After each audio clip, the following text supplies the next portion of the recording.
Buongiorno, benvenuti alla TG Sicilia. Le principali notizie. Catania, alla TG Sicilia i ragazzi di Villa Bellini. Qui si litiga sempre, spuntano i coltelli, le forze dell'ordine quando servono non ci sono mai. A 10 giorni dalla violenza di gruppo le donne chiedono tempi brevi per la riapertura del consultorio dello studentato, sgomberato dal comune 2 mesi fa. Messina Denaro aveva ammesso davanti ai magistrati: mi avete preso per un mio errore, ero una garanzia per il mio mondo, avevo amici ovunque e facevo vita da uomo libero. I trattori hanno invaso le strade del centro di Siracusa, arance donate ai passanti, mentre gli agricoltori vorrebbero spiegare le ragioni della protesta anche sul palco di Sanremo. Dopo il doppio KO della maggioranza in regione, Schifani avvia consultazioni riservate per un rimpasto. Viene da Palermo, è laureata in filosofia. Dopo il grande successo a Zelig, Teresa Mannino diverte e si diverte sul palco dell'Ariton, conquistando il pubblico del festival. Calcio, vigilia di campionato per il Palermo, che domani sfiderà in trasferta la Feral Pisalò. I rosanero puntano alla vetta della classifica. In Lega Pro, domenica il Catania torna al Massimino contro la Casertana. Alla squadra di Lucarelli serve un cambio di passo.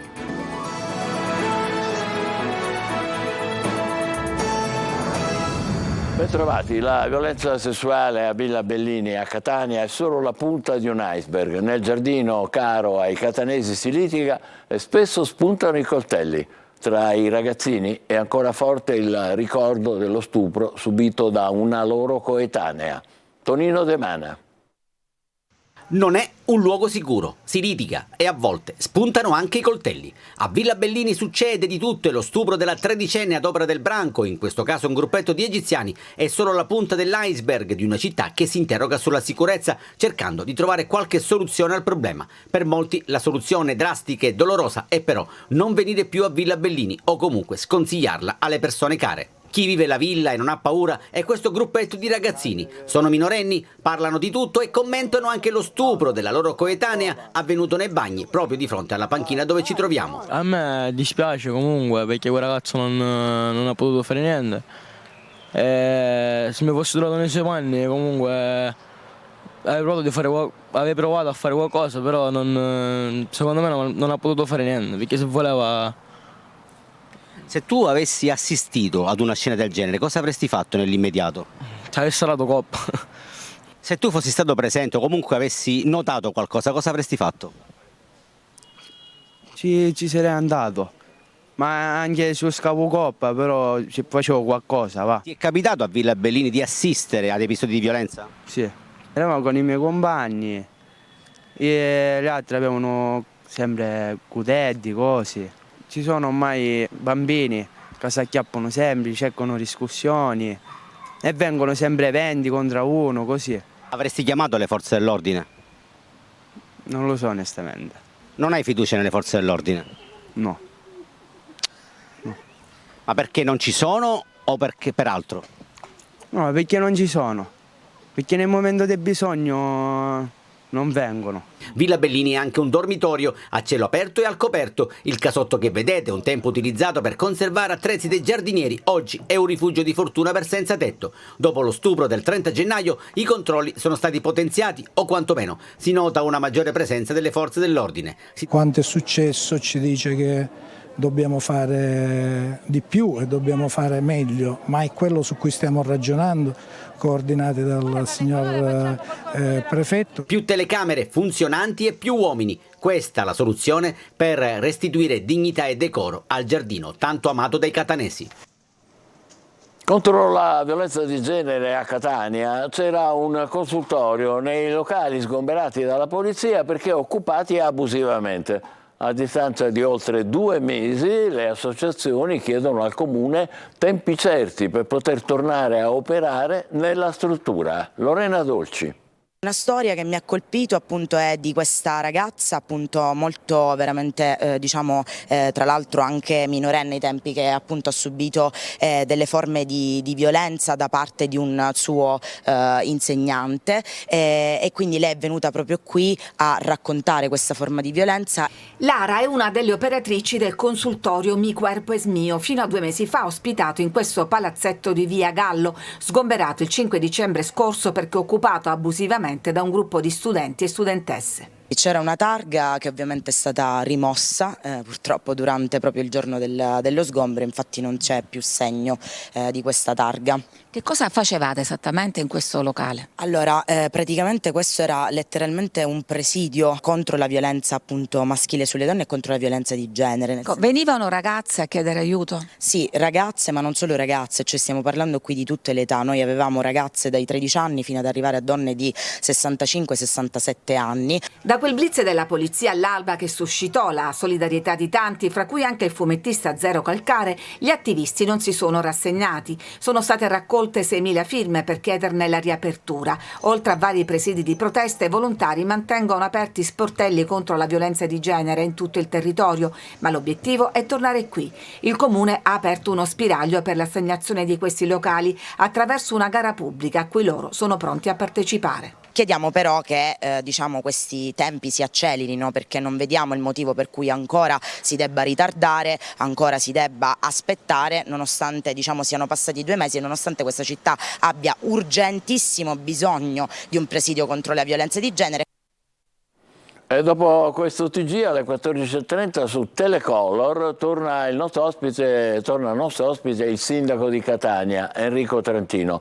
Per le vostre domande, come al solito, scrivete al WhatsApp 342 74 55005 oppure mandate una mail a sicilia24focus, tutto attaccato, @telecolor.it. Vi aspettiamo all'appuntamento con il sindaco oggi su Telecolor alle 14.30. Mi avete preso per un mio errore, dire della malattia a mia sorella che ha lasciato il pizzino. Depositato l'interrogatorio a Messina Denaro, reso 2 mesi prima di morire. Laura Spanò.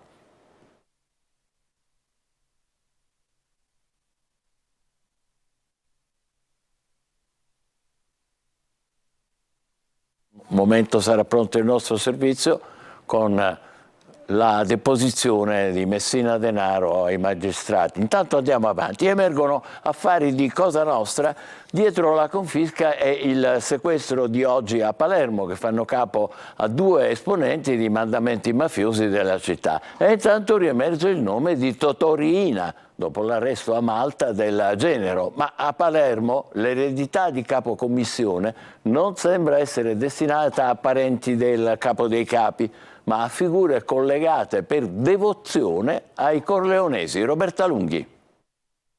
Emergono figure mafiose dalla confisca e dal sequestro di beni di oggi a Palermo, 200 e 250.000 euro, emessi dalla sezione misure di prevenzione del Tribunale del Capoluogo a Vincenzo Adelfio e Vincenzo Toscano, rispettivamente collegati alla famiglia mafiosa di Palermo Villa Grazia e del mandamento di Porta Nuova. Adelfio, arrestato nel 2016, era riferimento per l'imposizione delle estorsioni, Toscano tra i responsabili della riorganizzazione delle piazze di spaccio. Continui segnali di attività delle cosche che animano gli affari illeciti a Palermo, orfana del capo commissione, la cosiddetta cupola, in cerca di una guida che sia emanazione dai capi mandamento della città.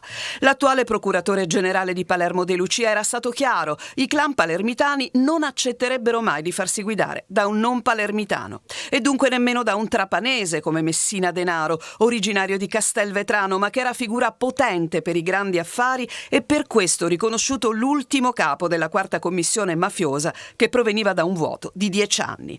L'eco del sanguinario Totò Riina e dei corleonesi riemerge con la cattura di ieri a Malta del genero di Riina, Toni Ciavarello, marito di Maria Concetta, figlia del capo dei capi. Deve scontare una pena di 2 anni per frode emessa dal Tribunale di Brindisi. Ha dichiarato di lavorare come autista in una ditta locale. Salvo Riina, il terzogenito del boss morto nel 2017, vive a Corleone, professione dichiarata scrittore. Nel 2008 ha finito di scontare una condanna a 8 anni per associazione mafiosa nell'indagine coordinata da Maurizio De Lucia, allora PM, che scoprì che stava riorganizzando una cosca.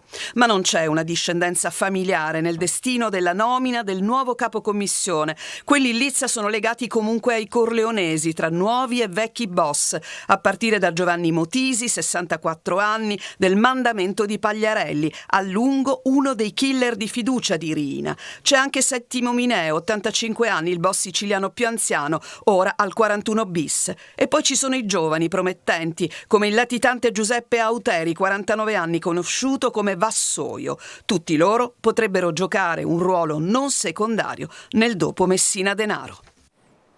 Rieccoci appunto a Messina Denaro, ai suoi verbali ai magistrati. 2 mesi prima di morire per cancro mi avete preso, diceva, per un mio errore, dire della malattia a mia sorella che ha lasciato il pizzino. Laura Spanò.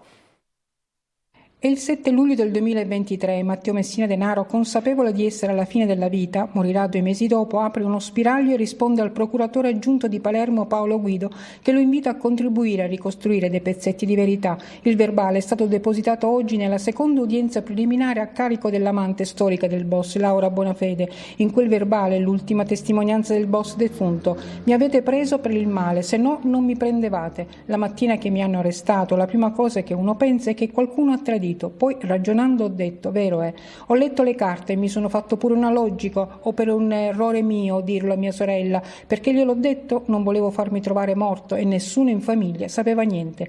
Il boss si riferisce al fatto che l'appunto della sorella sulla malattia di Messina Denaro, trovato nel braccio di una sedia, fu l'inizio delle indagini che portarono al suo arresto. È uno dei passaggi dell'interrogatorio reso da Messina Denaro ai PM di Palermo nel carcere dell'Aquila. Il boss sa di essere alla fine della sua vita, ma il punto è, dice ai PM, che io non sono il tipo di persona che vengo da lei, mi metto a parlare dell'omicidio per rovinare qualcuno. Mi spiego, dirà in un altro passaggio dell'interrogatorio. Messina Denaro dunque alterna piccole aperture e chiusure. Insinuava verità ancora da scoprire sulla strage di Capaci, il boss Messina Denaro, confermando che quanto diceva era la verità. Aveva insistito insinuando moventi complessi che però poi non ha spiegato. Messina Denaro definisce l'attentato di Capaci come la cosa più importante, quella dove nasce tutto, le stragi, l'input, e con fare accusatorio, alludendo al depistaggio delle indagini sull'attentato costato la vita al giudice Paolo Borsellino, ha proseguito: perché vi siete fermati alla Barbera? La Barbera era all'apice di qualcosa? Se fosse vivo ci sareste arrivati o vi sareste fermati un gradino prima? Chiede ai PM. Nuove proteste di agricoltori e allevatori in strada contro le politiche europee per la tutela del Made in Italy. Oggi i trattori hanno invaso le strade del centro di Siracusa, arance donate ai passanti e le ragioni delle manifestazioni che vorrebbero arrivare anche sul palco di Sanremo, ma vedremo. Francesco Aloi. La protesta continua. Sì, non ci fermeremo. Dobbiamo raggiungere uno scopo, se no che cosa abbiamo fatto? Non abbiamo fatto niente. Raccogliere frutta e verdura non ha più senso, non c'è guadagno. Così in tutta Europa continuano le proteste degli agricoltori. Oggi in strada anche a Siracusa, siamo a 2 passi da Ortigia. Il settore è molto in crisi, il grano è sceso, i mangimi aumentano, il gasolio aumenta. Non ce la facciamo noi. Siamo in via Malta, la corsia preferenziale invasa dai trattori. Il loro passo lento per smuovere le coscienze di tutti. Il comparto è in crisi. Queste arance, anziché distruggerle, le donate. Le stiamo donando, sì. Quest'anno il raccolto sarà abbastanza poco proficuo perché acqua ce n'è stata poco. Quindi ci accontentiamo di quello che c'è e quel poco lo doniamo. Loro vogliono incontrare il ministro Lollobrigida. Va tutelato il Made in Italy e va invertito il trend. Materie prime e gasolio hanno subito troppi rincari. Adesso servono misure di sostegno dal governo e dall'Europa. Chiediamo di dare qualcosa in più, di abbassare il grano, le sementi, di abbassare le sementi, di abbassare il gasolio. Le loro ragioni vogliono portarle anche a Sanremo. Volete portare le vostre ragioni anche a Sanremo, sull'Ariston? Sì, ma già ci sono dei nostri che ci hanno partito già da tempo. Ora vediamo quello che succede. La regione è pronta a dichiarare lo stato di calamità per la siccità, ma la protesta non si ferma. Da nord a sud la richiesta è una: salvare agricoltori e allevatori. Attualità politica, un rimpasto nel governo Schifani per ritrovare unità nel centrodestra. È l'inconfessabile idea che circola nella coalizione di maggioranza e il presidente della regione Schifani ha già avuto alcune consultazioni che continueranno la prossima settimana. Intanto si avvicina il voto d'aula sulla sanatoria edilizia e già si parla di nuovi rischi per la maggioranza. Manlio Viola. Dopo la bocciatura della legge salva ineleggibili e dopo i venti di crisi scoppiati con la seconda bocciatura, quella della riforma delle province, la maggioranza di centrodestra alla regione rischia di nuovo un flop.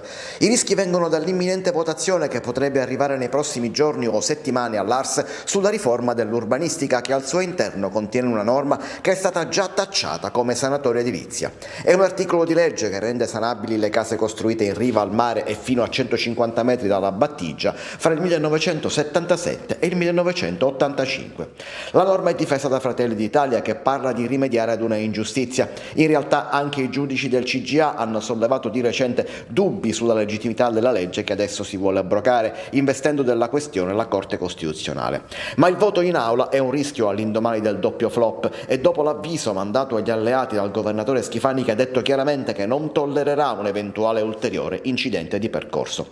La strada per rinsaldare la maggioranza potrebbe adesso passare da un rimpasto di governo da fare ora oppure dopo le elezioni europee di giugno. Schifani ha incontrato ieri il presidente dell'Ars Galvagno e subito dopo il segretario della DC Totò Cuffaro. Lunedì inizierà un giro di consultazione con i partiti, mentre nel fine settimana gli stessi partiti si confronteranno al loro interno. La situazione è complessa, ma tutto potrebbe cambiare nel breve volgere di qualche giorno.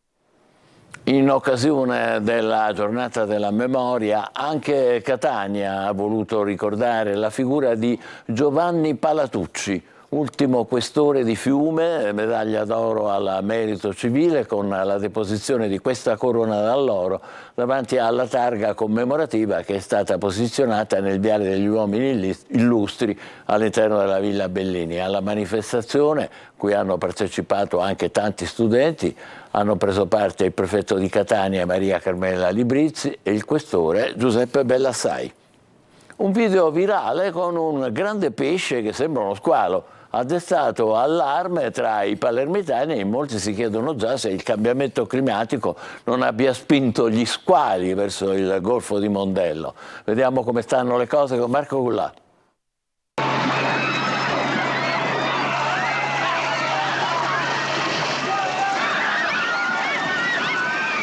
Palermitani, state tranquilli, a Mondello non assisterete mai a scene come questa. I presunti squali che si aggiravano sulle acque mondelliane, come si vede da questo video, non sono in realtà squali. A fare chiarezza ci ha pensato direttamente un noto biologo marino che smentisce le voci circolate fino ad oggi.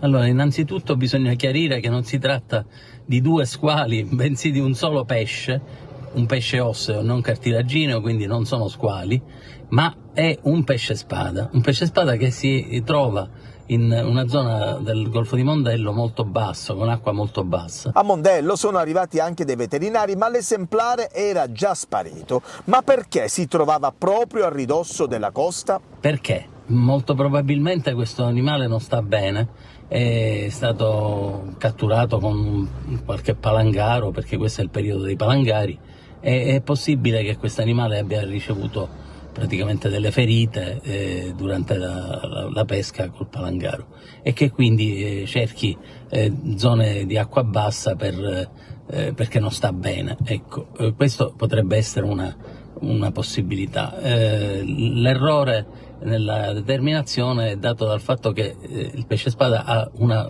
pinna dorsale e un lobo di pinna caudale della coda e pensavano che fossero due squali, ma in realtà è soltanto un pesce. Mistero quindi risolto, nessun allarme, buona fortuna al pesce spada per la sua guarigione. Davvero, ha ragione. La comicità del Festival di Sanremo quest'anno è tutta siciliana. Dopo le incursioni di Fiorello, che rivedremo sul palco dell'Ariston domani sera, ieri è toccata alla palermitana Teresa Mannino far sorridere il pubblico, ma anche riflettere. La Mannino è un'artista che arriva dalla gavetta e dagli studi di filosofia. Eva Spampinato. Teresa Mannino si affaccia sul palco di Sanremo e incomincia il suo show dalle scale. Non le serviva il palco dell'Ariston per dimostrare sin da subito che per brillare non occorrono lustrini e tacchi, ma delle piume che trasmettono leggerezza e non superficialità e una personalità enorme che ha rubato la scena a tutti. La comicità del Festival della canzone italiana quest'anno è tutta siciliana e dopo le incursioni di Fiorello, che vedremo sul palco dell'Ariston l'ultima sera, ieri è toccato all'artista palermitana far sorridere il pubblico, ma anche riflettere. E la Mannino lo fa con una spontaneità disarmante, una naturalezza incredibile e mai forzata. Lei, che arriva dalla gavetta vera, fatta di studio e palcoscenici poco conosciuti, di scrittura e di prove. Definirla comica è riduttivo, perché la Mannino, che ha conosciuto il grande successo grazie al programma TV Zelig, è laureata in filosofia e inserisce spesso citazioni filosofiche nei suoi spettacoli da tutto esaurito, come ieri sera sul palco dell'Ariston, quando cita Protagora e parla del rapporto dell'uomo con il mondo che lo circonda. Gli uomini che preferiscono il potere sugli altri uomini, sulla natura, sulle donne, mentre lei, Teresa, la diva della porta accanto, preferisce il potere di far ridere, di cantare senza paura di stonare, che ha tutta un'altra energia. Bravissima Teresa Mannino, facciamo una breve pausa, tra poco è il calcio, state con noi.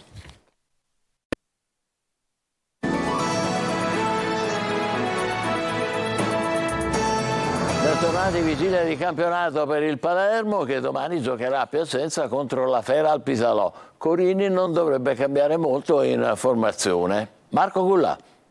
E il Palermo vorrà riuscirci domani. A centrocampo il Faro e Ranocchia, poi Gomez e Segre inamovibili. In difesa conferma per Diachité. In avanti ovviamente il punto centrale è Brunori. A Piacenza oltre 2500 tifosi rosanero. La partita che andremo a affrontare sabato a Piacenza contro la Feralpi è di una fondamentale importanza, perché può definire un percorso, può definire un'identità, può definire tantissime cose. E noi abbiamo piena consapevolezza dell'importanza della gara e ci sentiamo in un momento simile a quello dopo la sosta, quando siamo andati a Cittadella, che era un momento, una trasferta importante contro una diretta concorrente come il Cittadella, per fare una buona prestazione e portare a casa un risultato. Purtroppo lì non ci siamo riusciti, abbiamo dovuto ricominciare da capo. Proseguire sulla scia tracciata. Il Palermo vuole sgasare e inizia la corsa verso la promozione diretta. Domani a Piacenza contro la Feralpi Salò la sfida è insidiosa, ma comunque alla portata della compagine rosanero. Eugenio Corini cerca continuità. Il tecnico dovrebbe confermare quasi in toto la formazione che ha vinto e convinto contro il Bari. Pochi dubbi quindi, se non in attacco, dove il nuovo acquisto Traoré scalpita, ma anche Di Mariano è apparso in netto miglioramento. Domenica la sfida alla Casertana per il Catania dovrà essere quella del cambio di marcia. I campani arrivano da un periodo no, Lucarelli deve fare i conti con alcuni dubbi di formazione. Francesco Triolo. Per gli alibi non c'è più tempo e spazio, adesso il Catania è chiamato a dare risposte sul campo. La sconfitta di Picerno ha acuito il periodo negativo dei rossazzurri che contro la Casertana devono dare inizio alla rimonta. I campani arriveranno al Massimino nella fase discendente del loro campionato, che ad un certo punto l'aveva visto anche a ridosso della capolista Juve Stabia, ma adesso sta pagando dazio con 4 partite senza vittorie. Lucarelli può contare sul rientro dopo la squalifica di Averi e tornano disponibili anche Celli e Cianci, che hanno superato i problemi fisici per i quali hanno dovuto saltare la trasferta di Picerno. Da valutare le condizioni invece di Di Carmine, ma la botta rimediata dovrebbe essere stata assorbita nel corso dei giorni. Il tecnico sembra orientato a schierare il 4-2-3-1, anche perché la disponibilità degli esterni offensivi potrebbero dare continuità di spinta nel corso della partita. E poi c'è Sturaro, il centrocampista che non gioca una gara ufficiale dal 9 dicembre in Turchia, sta completando il suo piano di rientro atletico e potrebbe già essere impiegato per una parte importante di gara. anche perché proprio a centrocampo ci sono i problemi maggiori per Lucarelli, che deve fare i conti con l'assenza di Zammarini. La scelta obbligata sembra quella di affidarsi al tandem composto da Quaini e Welbeck, ma con l'ipotesi anche di abbassare Tejo oppure impiegare Contec, che nasce proprio come centrocampista. Insomma, saranno 2 giorni fondamentali per le decisioni in chiave formazione.